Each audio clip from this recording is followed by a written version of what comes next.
ఓం నమో బ్రహ్మాదిభ్యో బ్రహ్మ విద్యా సంప్రదాయకర్తృభ్యో వంశ ఋషిభ్యో మహద్భ్యో నమో గురుభ్యః. మంగళం గురుదేవాయ మహనీయ గుణాత్మనే సర్వలోకశరణ్యాయ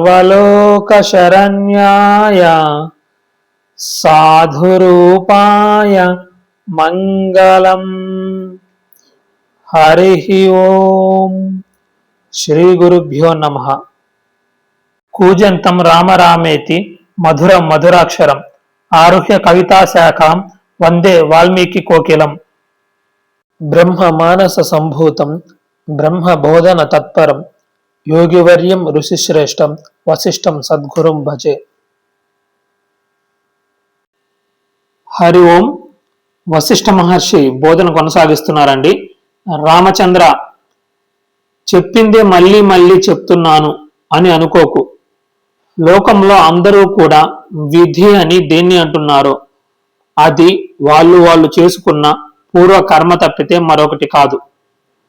అంటే అందరూ విధి అని అంటున్నారు కదా, అది వారు చేసుకున్న పూర్వ కర్మ, అంటే గత జన్మల్లో వారు చేసుకున్న కర్మ తప్పితే మరొకటి కాదు. ఒకవేళ ఆ ఉద్దేశంతోనే, అంటే గత జన్మల్లో మేము చేసుకున్న కర్మ ఉన్నది కదా, ఆ కర్మ ఫలాలనే ఇప్పుడు అనుభవిస్తున్నాము.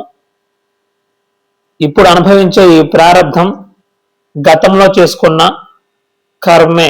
ఆ కర్మనే ఇప్పుడు అనుభవిస్తున్నాము. ఆ కర్మ ప్రకారమే ఇప్పుడు నడుస్తూ ఉన్నది. దానినే మేము విధి అంటున్నాము. అంటే గత జన్మలో చేసుకున్న కర్మ ప్రకారమే ఇప్పుడు నడుస్తూ ఉన్నది.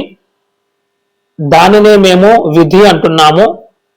ఆ విధి ప్రకారమే ఇప్పుడు నడుస్తూ ఉన్నది అని అనేటట్లయితే, అంటే పూర్వం చేసుకున్న కర్మనే విధి అని అనేటట్లయితే, ఆ ఉద్దేశంతోనే విధి అనే పదాన్ని ప్రయోగిస్తున్నామండి అని ఎవరైనా అనేటట్లయితే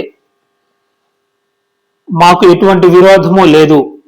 అలాంటి విధిని మేము కాదనడం లేదు, తిట్టడం లేదు. లోకంలో సామాన్యులంతా చెప్పుకునే విధినే నేను ఇందాకటి నుంచి తిడుతూ ఉన్నాను. అంటే లోకంలో సామాన్యంగా జనులు చెప్పుకుంటారు కదా, విధి. విధాత ఆయన ఇచ్చానుసారం మన నుదిటి మీద రాత రాసి మనల్ని ఈ భూమి మీద పడేశాడు. ఆయన ఇచ్చానుసారం రాసిన ఆ రాత ప్రకారమే జరిగిపోతూ ఉంటుంది. మనం ఎంత ప్రయత్నం చేసినా ఫలితం లేదు. మనం ఎంత ప్రయత్నం చేసినా ఎటువంటి ప్రయోజనం లేదు. ఆయన రాసి పెట్టినట్టు జరిగిపోతూనే ఉంటుంది. ఇక మన ప్రయత్నం వల్ల ఎటువంటి ప్రయోజనం లేదు అని మాట్లాడతారు కదా, ఆ విధినే నేను ఇందాకటి నుంచి తిడుతున్నాను. ఎందుకంటే అలాంటి లేనిపోని విధిని నమ్మి పాపం వాళ్ళు చెడిపోయారు. అంటే ఇక మనం ఎన్ని చేసినా ఎటువంటి ప్రయోజనం లేదు. జరిగేది జరిగే తీరుతుంది. ఇక మనం ఎంత ప్రయత్నం చేసినా ప్రయోజనం లేదు. ఆయన రాసి పెట్టినట్టు జరగవలసిందే అని నమ్మి వాళ్ళు ఎటువంటి ప్రయత్నము చేయకుండా చెడిపోయారు. కనుక రామ, నువ్వు అలాంటి భ్రాంతిలో పడి నీ యొక్క పురుష ప్రయత్నాన్ని మానబోకు. ఇవి చాలా గొప్ప మాటలండి. ఇవి చాలా గొప్ప మాటలు. ఇంకా చెప్తున్నారండి వశిష్ఠ మహర్షి, రామచంద్ర, పురుష ప్రయత్నం అంటే ఏమిటో నీవు బాగా అర్థం చేసుకోవాలి. అసలు పురుష ప్రయత్నం అంటే ఏమిటో నీవు బాగా తెలుసుకోవాలి. రామ, ఇది బాగా గ్రహించు. ప్రయత్నము అంటే కదలిక. ప్రయత్నం అంటే కదలిక. దానికే మరొక పేరు స్పందము. స్పందము అంటే కదలికండి. దాన్నే ప్రయత్నము అంటున్నారు. ప్రయత్నము అంటే కదలిక, దానికే మరొక పేరు స్పందము.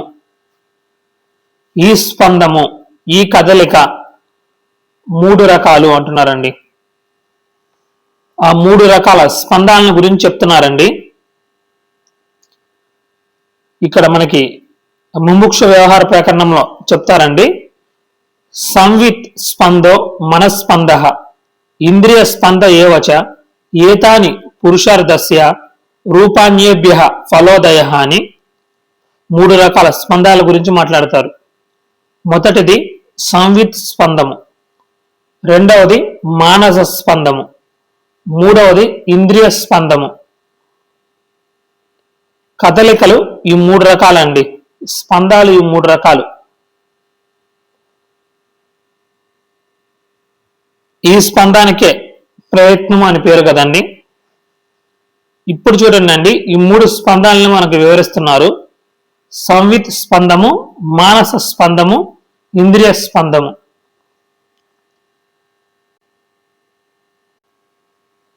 చూడండి, ఎక్కడైనా సరే, ఎప్పుడైనా సరే ఒకరు ఒక పని చేశారు అంటే ఆ పని వెనకాల ఎంతో కృషి ఉంటుందండి. ఒక పని జరిగింది అంటే ఆ పని వెనకాల ఎంతో కృషి ఉంటుందండి, ఎంతో ప్రయత్నం ఉంటుందండి. ప్రయత్నము అంటే ఏమిటండి? ఈ ఇంద్రియాలని అటు ఇటు కదిలించడమే కదా. ఈ జ్ఞానేంద్రియాలు, కర్మేంద్రియాలు అటు ఇటు కదలడమే కదా. కదలిక అంటే స్పందము అని చెప్పుకున్నాం కదండి. స్పందము అంటే కదలిక. ప్రయత్నము అంటే ఏమిటి? జ్ఞానేంద్రియాలు, కర్మేంద్రియాలు అటు ఇటు కదలడమే కదా. చూడండి, ఉదాహరణకి ఒక పని జరిగింది అంటే ఎంత కృషి ఉంటుందండి, దాని వెనకాల ఎంత ప్రయత్నం ఉంటుంది. ఉదాహరణకి వివాహం తీసుకోండి. అసలు వివాహం అంటే ఎంత పెద్ద తంత అండి. ఎన్ని పనులు ఉంటాయి, ఎన్ని కార్యక్రమాలు ఉంటాయి. ఇంట్లో కూర్చుంటే పని కాదు కదా. ఇప్పుడు వివాహం అంటే ఇంట్లో కదలకుండా కూర్చుంటే పని జరగదు కదా. పని జరగాలి అంటే కదలాలి. కదలాలి అంటే కర్మేంద్రియాలు కదలాలి. ఈ కాళ్ళు కదలాలి, చేతులు కదలాలి, నోరు కదలాలి, అన్ని కదలాలి. ఇంద్రియాలన్నీ పని చేయాలి. ఈ ఇంద్రియాలన్నీ కదిలినప్పుడే పని జరుగుతుంది. ఇంట్లో కదలకుండా కూర్చుంటే, కాళ్ళు చేతులు కదిల్చకుండా ఇంట్లో కూర్చుంటే పని జరగదు కదా. పని జరగాలి అంటే కాళ్ళు చేతులు కదలాలి, ఇంద్రియాలు కదలాలి. అలా ఇంద్రియాలు కదలడమే ఇంద్రియ స్పందం అండి. దీన్నే ఇంద్రియ స్పందము అంటారు. ఏదైనా ఒక పని జరగాలి అంటే ఈ ఇంద్రియ స్పందం అనేది కావాలండి. ఇంద్రియాలు కదల్చాలి, కాళ్ళు కదల్చాలి, చేతులు కదల్చాలి. కదల్చకుండా పని జరగదు కదండి. పెళ్లి పనులు జరగాలి అంటే మీరు ఇంట్లో కూర్చుంటే జరగవు కదా, మీరు కదలాలి. దాన్నే ఇంద్రియ స్పందము అంటున్నారండి. ఇక్కడ చూడండి, ఇంద్రియాలను కదల్చడము అంటే ఇష్టం వచ్చినట్టు గంతులు వేయడం కాదు కదా. తను అనుకున్న పని జరిగేటట్లు ఇంద్రియాలు కదలాలి. చూడండి, ఉదాహరణకి ఒక చిత్రకారుడు ఒక చిత్రం గీయాలి అని అనుకున్నాడు. అంటే ఒక ఆర్టిస్ట్ ఒక వైట్ పేపర్ మీద ఒక చిత్రాన్ని డ్రా చేయాలి అనుకున్నాడు, ఒక చిత్రాన్ని గీయాలి అనుకున్నాడు. ఒక చిత్రాన్ని గీయాలి అని అతను అనుకున్నాడు కదండి. అతడు ఏ చిత్రం అయితే గీయాలి అని అనుకుంటున్నాడో దానికి అనుగుణంగా అతడి ఇంద్రియాలు కదలాలి కదండి. అంటే అతడు ఏదైతే రూపాన్ని గీయాలి అని అనుకున్నాడో దానికి అనుగుణంగా అతని చేయి కదలాలి. దానికి అనుగుణంగా చేయి కదలాలి తప్పితే చెయ్యి తన ఇష్టం వచ్చినట్లు కదిలితే అక్కడ ఆ రూపం వస్తుందా అండి? రాదు కదా. ఆ చిత్రానికి అనుగుణంగా ఇతని చెయ్యి కదలాలి. అంటే ఇంద్రియం, ఈ చెయ్యి కర్మేంద్రియం కదండి, ఈ ఇంద్రియం దానికి అనుగుణంగా కదలాలి. అలా కదిలితేనే ఆ రూపం వస్తుంది. అంటే చూడండి, ఇక్కడ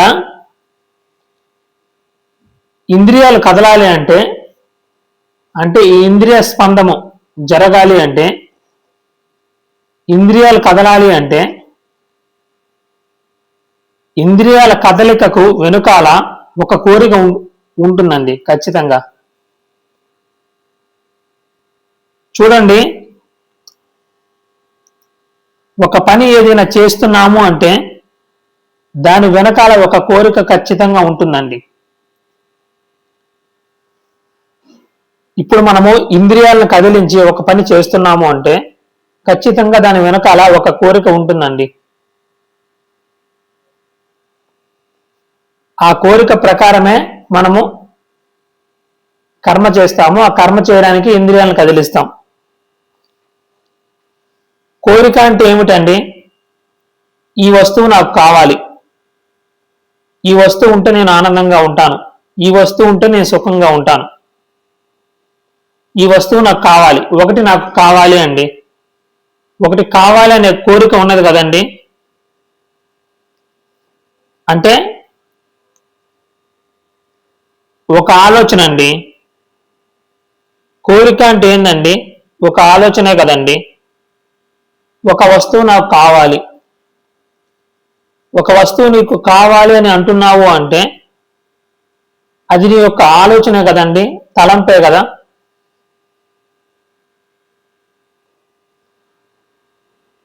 చూడండి, కోరిక అంటే ఏమిటండి? మనస్సులో కదలికే కదండి. చూడండి, మీరు ఉన్నారండి, ఇప్పుడు ఏ ఆలోచన లేకుండా ప్రశాంతంగా కూర్చొని ఉన్నారు. మీరు ఏ ఆలోచన లేకుండా ఇప్పుడు ప్రశాంతంగా కూర్చొని ఉన్నారు. ఉన్నట్లుండి మీ మనస్సులో ఒక కదలిక వచ్చింది. అంటే కోరిక అంటే మనస్సులో కదలికే కదా అనే విషయాన్ని నేను వివరిస్తున్నానండి. ఇప్పుడు మీరు ఏ ఆలోచన లేకుండా ప్రశాంతంగా కూర్చొని ఉన్నారండి. ఉన్నట్లుండి మీ మనసులో ఒక కదలిక వచ్చింది. ఈరోజు రాత్రి వేడి వేడి అన్నంలో పప్పు, మామిడికాయ పచ్చడి, నెయ్యి వేసుకొని తినాలి అని. ఇది కోరికే కదండి, మనస్సులో వచ్చిన ఒక కదలిక కదండి ఇది. అప్పటిదాకా మీరు ప్రశాంతంగా, నిశ్చలంగా, హాయిగా ఉన్నారు. అప్పటిదాకా ప్రశాంతంగా ఉన్నారు. ఉన్నట్లుండి మీ మనసులో ఒక కదలిక వచ్చింది. నేను ఈరోజు రాత్రి వేడి వేడి అన్నంలో పప్పు వేసుకొని, మామిడికాయ పచ్చడి కలుపుకొని, నెయ్యి వేసుకొని తినాలి అనే ఒక కోరిక మీలో పుట్టింది. అంటే ఏమైంది? అక్కడ ప్రశాంతంగా ఉన్న మీ మనసులో ఒక కదలిక వచ్చింది.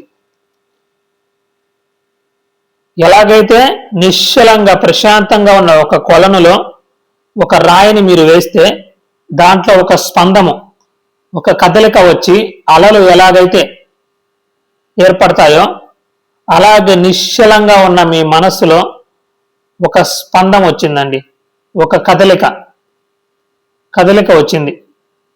అంటే ఒక ఆలోచన పుట్టింది. అదే కోరిక అయిందండి. అదే కోరిక అండి. కోరిక అంటే ఏంటండి? మనస్సులో కదిలిన కదలిక. ఈ మనస్సులో స్పందము వచ్చింది కదండి, కదలిక. దీనినే మానసిక స్పందము అంటారండి. ఇక చూడండి, వశిష్ఠ మహర్షి చెప్తున్నారు, ప్రపంచంలో ఎవరికైనా సరే దేని వల్ల కోరిక పుడుతుంది? అసలు కోరిక ఎందుకు పుడుతుంది?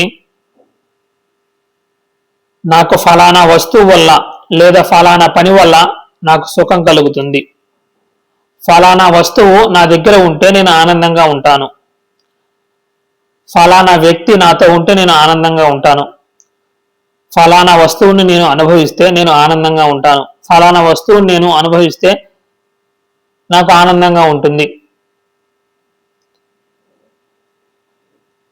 ఇటువంటి ఆలోచన ఉన్నది కదండి. ఫలానా వస్తువు వల్ల నాకు సుఖం కలుగుతుంది అనే జ్ఞానం ఉన్నది కదండి. ఇటువంటి జ్ఞానం గనక అతనికి ఉంటేనే అతనికి ఆ వస్తువు మీద కోరిక పుడుతుందండి. అంటే ఫలానా వస్తువు నా దగ్గర ఉంటే నాకు ఆనందంగా ఉంటుంది అనే జ్ఞానము మనకి ఉంటే మనం ఆ వస్తువుని పొందాలి అనే కోరిక మన మనస్సులో కదులుతుంది. చూడండి, ఉదాహరణకి మీకు వేడి వేడి అన్నంలో పప్పు, మామిడికాయ పచ్చడి, నెయ్యి వేసుకొని తింటే చాలా బాగుంటుంది, భలే ఉంటుంది అని మీకు ఆ కోరిక కలిగింది అంటే దానికి సంబంధించిన జ్ఞానం మీకు ఉన్నది కదండి. చాలా బాగుంటుంది అన్న ఆ జ్ఞానం మీకు ఉన్నది కదండి. అది ఉన్నది కాబట్టే తినాలి అనే కోరిక పుట్టింది. అసలు మీకు ఆ టేస్ట్ అనేది అనుభవంలో లేదనుకోండి, దానికి సంబంధించిన జ్ఞానం మీకు లేదనుకోండి, మీకు తినాలి అన్న కోరిక పుట్టదండి. మీకు అక్కడ తినాలి అన్న కోరిక పుట్టింది అంటే దానికి సంబంధించిన జ్ఞానం మీకు ఉందండి. ఆ జ్ఞానం వల్ల మీకు అది తినాలి అనే కోరిక పుట్టింది. ఆ కోరికని తీర్చుకోవడానికి మీరు ప్రయత్నం చేశారు. అంటే మీ ఇంద్రియాలతో ప్రయత్నం చేసి మీరు ఆ పని పూర్తి చేసుకున్నారు. కోరిక పుట్టడానికి దానికి సంబంధించిన జ్ఞానం ఉండాలి. ఆ జ్ఞానం ఉన్నప్పుడు ఆ కోరిక పుడుతుంది. ఆ కోరికను ఇతను ఇంద్రియాలతో తీర్చుకుంటాడు. ఇది ప్రాసెస్ అండి. చూడండి, ప్రతి వ్యక్తికి ఎన్నో జ్ఞానాలు ఉంటాయండి. ఎన్నో విషయాలకు సంబంధించిన జ్ఞానాలు ప్రతి ఒక్కరికి ఉంటాయండి. ఉదాహరణకి ఇప్పుడు చెప్పుకున్నాము, పప్పు, మామిడికాయ పచ్చడి, నెయ్యి, అన్నము కలుపుకొని తింటే భలే బాగుంటుంది అని చెప్పుకున్నాం కదండి. ఇది ఒక విషయ జ్ఞానం. ఇలాంటివి ఎన్నో విషయాలకు సంబంధించిన జ్ఞానాలు ప్రతి ఒక్కరికి ఉంటాయండి. ఇలా వాడికి అనేక రకాలైన విషయ జ్ఞానాలు ఉంటాయి కదండి. ఇలా అతనికి ఉన్న జ్ఞానాల్లో అంటే మనస్సులో కదలిక వస్తే అది కోరిక అయింది కదండి. అలానే ఇప్పుడు దాన్నే మానసిక స్పందము అంటున్నాం కదండి. కోరిక అంటే మనస్సులో కదలిక, దాన్నే మానసిక స్పందము, మానస స్పందము అంటున్నాం కదా. అలానే అతనికి ఉన్న అనేక జ్ఞానాలు ఉంటాయి కదండి. ఆ జ్ఞానాల్లో కదలిక అంటే ఎన్నో విషయ జ్ఞానాలు ఉంటాయి. ఇప్పుడు అతడిలో ఉన్న జ్ఞానాల్లో ఈ జ్ఞానం కదిలి కోరికను కదిలించి కర్మను కదిలిస్తుంది. కనుక అతనికి ఉన్న జ్ఞానాల్లో కదలిక, దీన్నే సంవిత్ స్పందము అంటారండి. సంవిత్ అంటే జ్ఞానం అండి. సంవిత్ స్పందము అంటే జ్ఞానంలో కదలిక. అతనికి ఎన్నో జ్ఞానాలు ఉంటాయి. ఆ జ్ఞానాల్లో ఇది ఒక జ్ఞానం కదిలింది. ఆ జ్ఞానం కదిలినప్పుడు దానికి సంబంధించిన కోరిక కదిలింది. ఆ కోరిక కదిలినప్పుడు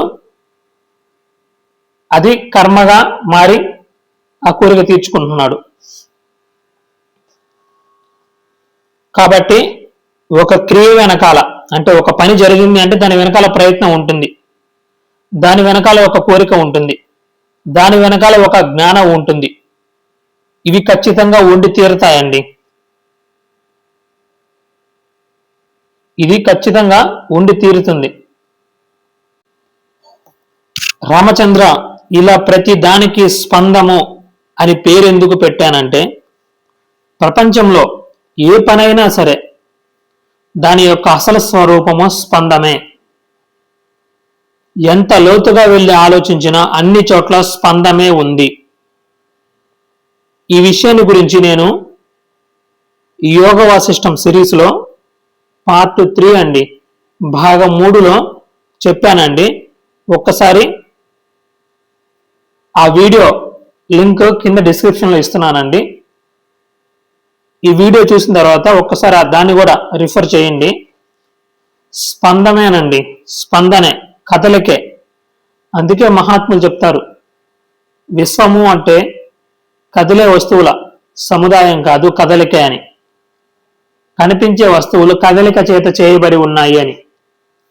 కదలికేనండి. ఈ విశ్వం అంతా, ఈ సృష్టి అంతా శివ తాండవం అండి. అందుకే మనకి చిదంబర క్షేత్రం ఉన్నది కదా, చిదంబర క్షేత్రం ఈ శివ తాండవానికి ప్రతీక. ఈ జగత్తంతా శివ తాండవం అండి.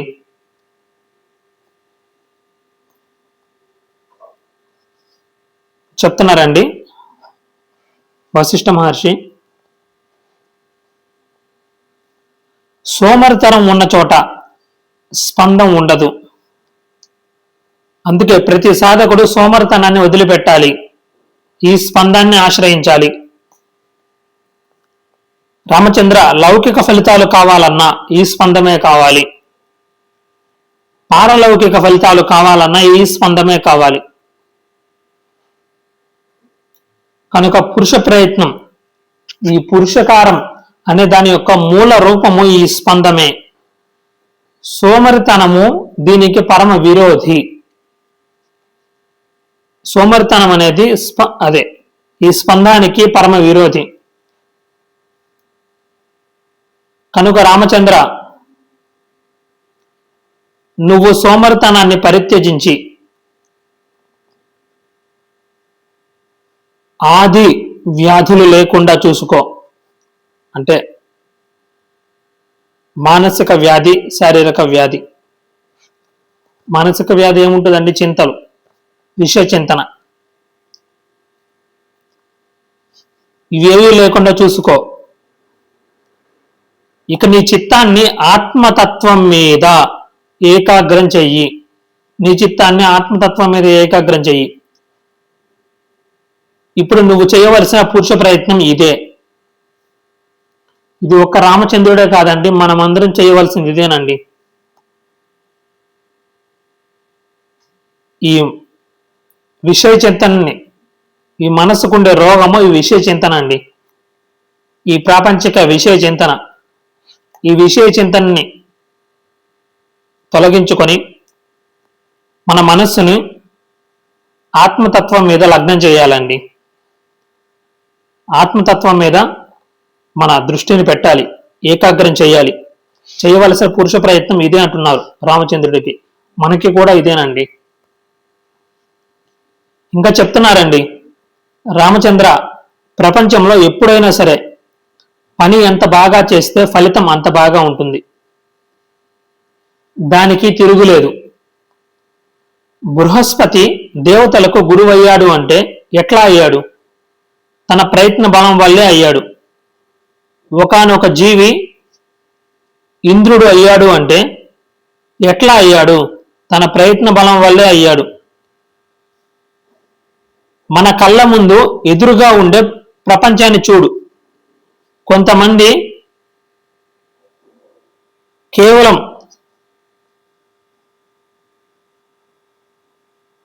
పేదరికంతో జీవితం ప్రారంభించిన వారు ఆ జీవితంలోనే కోటీశ్వర్లు అవుతున్నారు. అలాంటి వాళ్ళు ఎంత కష్టపడి ఆలోచిస్తారో, పని చేస్తారో అర్థం చేసుకో. దీనికి భిన్నంగా కొంతమందిని గమనించు. కోటీశ్వర్లుగా పుట్టి ఆస్తి అంతా తగలేసుకొని చిట్ట చివరికి నిరుపేదలుగా మారుతున్నారు. వీళ్ళెంత సోమరిపోతులుగా ఉంటున్నారో చూసుకో. దీన్ని బట్టి పురుష ప్రయత్నం ఎంత ముఖ్యమో అర్థం చేసుకో రామా. రామచంద్ర, పురుష ప్రయత్నము ఫలించే తీరు అర్థం కావడం కోసం దాన్ని మరింత విశ్లేషణ చేస్తాను విను. అంటే పురుష ప్రయత్నం, మనం చేసే ప్రయత్నము ఎలా ఫలిస్తుందో చెప్తున్నారండి. మనం చేసే ప్రయత్నం, పురుష ప్రయత్నం ఫలించే తీరును చెప్తున్నారండి. పురుష ప్రయత్నం 3 రకాలుగా ఫలిస్తుందండి. అంటే మనం చేయాలి అనుకున్న పని, మనం సాధించాలి అనుకున్నది 3 రకాలుగా ఫలిస్తుంది చెప్తున్నారు.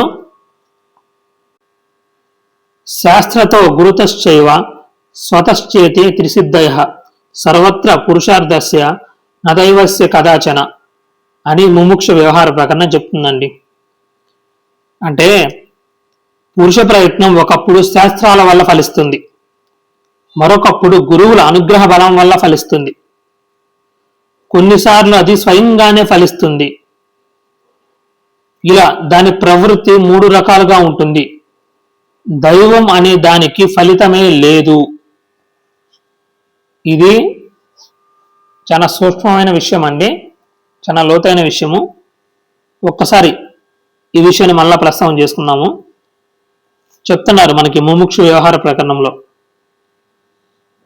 శాస్త్రతో గురుతశ్చైవ స్వతశ్చేతి త్రిసిద్ధయ సర్వత్ర పురుషార్థస్య నదైవస్య కదాచన.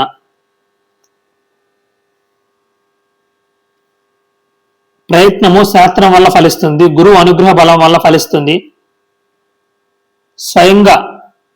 ప్రయత్నం స్వయంగానే ఫలిస్తుంది. దైవం అనే దానికి ఫలితమే లేదు అంటున్నారండి. దీనిని అర్థం చేసుకోవడానికి చెప్తున్నారండి. చూడండి, ఉదాహరణకి మనం చేయాలి అనుకున్న ప్రయత్నం ఏమిటి? మన జీవిత లక్ష్యమైన ఆ కైవల్యాన్ని సాధించాలి, ఆ మోక్షాన్ని పొందాలి అని మన లక్ష్యం అండి. ఆ పని మనం సాధించాలి. అది సాధించే క్రమంలో చూడండి, ప్రతి వ్యక్తి ప్రపంచంలోనే ఉంటారు కదండి, ప్రపంచంలోనే వ్యవహరిస్తూ ఉంటారు, ప్రపంచంలోనే వ్యవహారం నడుపుతూ ఉంటారు. ప్రపంచం అంటే మనం ఒక్కరమే కాదు కదండి, మన చుట్టూ ఎంతోమంది వ్యక్తులు ఉంటారు. ఎన్నో ఇంద్రియ విషయాలు ఉంటాయి, ఇంద్రియ భోగాలు మన కంటి ముందు ఉంటాయి. మనం మన ప్రయత్నాన్ని సిద్ధింపజేసుకునే మార్గంలో నడిచేటప్పుడు ఎన్నో ఇంద్రియ విషయాలు మనల్ని ఆకర్షిస్తూ ఉంటాయి. ఈ ప్రపంచమే మనల్ని ఆకర్షిస్తూ ఉంటుంది. అప్పుడు మనకి శాస్త్రం సహాయం చేస్తుందండి. ఎలా అంటే, నువ్వు ఏ సుఖాల కోసం అయితే ఆకర్షితులవుతున్నావో అవన్నీ అల్పమైనవి, అవన్నీ నశ్వరమైనవి, నశించిపోయేవి. ఈ ప్రపంచమే నశించిపోతుంది. ఈరోజు ఉన్నట్లు రేపు ఉండటం లేదు. నిన్న ఉన్నట్లు ఉన్న ప్రపంచం ఈరోజు లేదు. 10 సంవత్సరాల క్రితం ఉన్న నీ దేహమే ఇప్పుడు అలా లేదు. ప్రపంచంలో ప్రతిదీ నశించిపోయేది. యదృశ్యం తన్నస్యం, కనిపించే ప్రతిదీ నశించిపోయేది. కాబట్టి ఈ నశించిపోయే వాటి మీద వ్యామోహాన్ని విడిచిపెట్టు, ఈ ఇంద్రియ వ్యామోహాల్లో తగులుకోమాక అని శాస్త్రం మనకు చెప్తుందండి. ఈ విధంగా మనం చేసే మన గమ్యంలో ఈ శాస్త్రం అనేది మనకి ఇలా సహాయపడుతూ ఉంటుంది. ఇది శాస్త్రం ఫలించే తీరండి.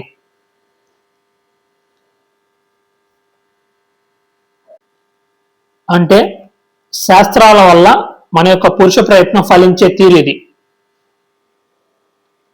ఈ విధంగా శాస్త్రం మనకు సహాయం చేస్తుంది. శాస్త్రంలో చెప్తారు ఈ విధంగా. ఇక రెండవదండి, గురువు యొక్క అనుగ్రహ బలం వల్ల పురుష ప్రయత్నం ఏ విధంగా ఫలిస్తుందో తెలుసుకుందామండి. చూడండి, శాస్త్రంలో అనేక విషయాలు చెప్పి ఉంటారు. మనము ఏ స్థితిలో, ఏ స్థాయిలో, ఎక్కడ ఉన్నామో గురువుకు తెలుసండి. మనము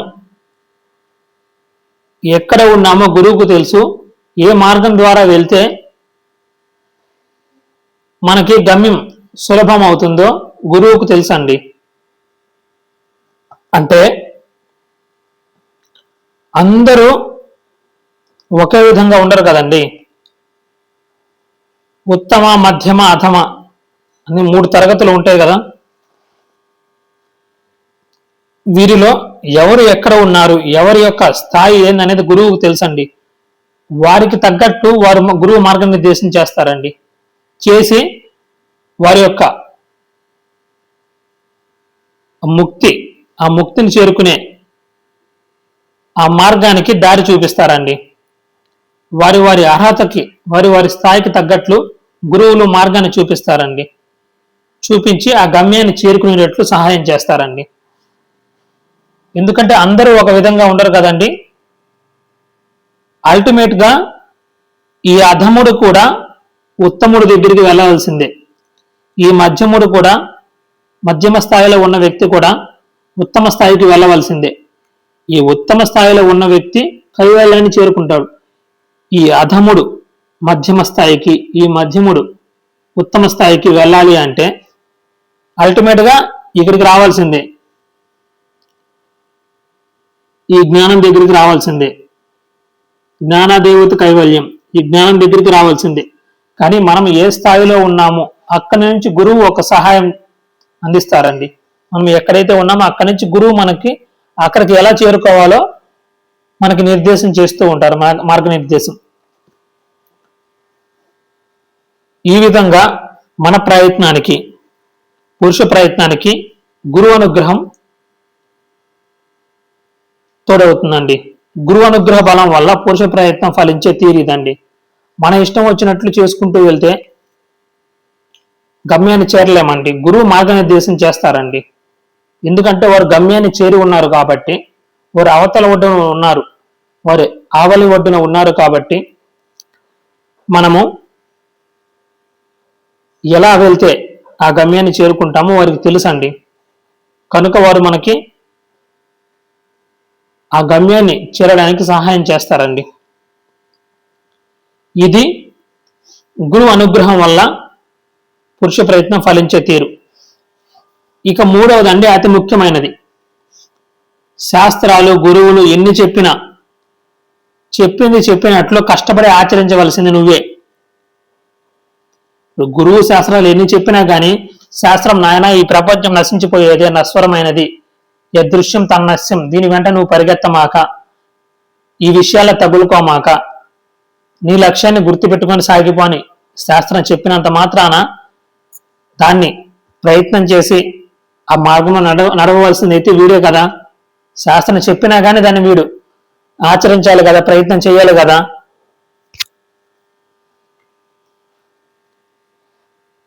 గురువు చెప్తాడు, నాయన నువ్వు ఈ మార్గంలో నడువు, నీవు ఈ దారిలో వెళ్ళు, నీవు ఇది చెయ్యి, ఇది చేస్తే నీవు అక్కడికి చేరుకుంటావు అని గురువు చెప్తారు. గురువు చెప్పినా కానీ చేయవలసింది అయితే మనమే కదా.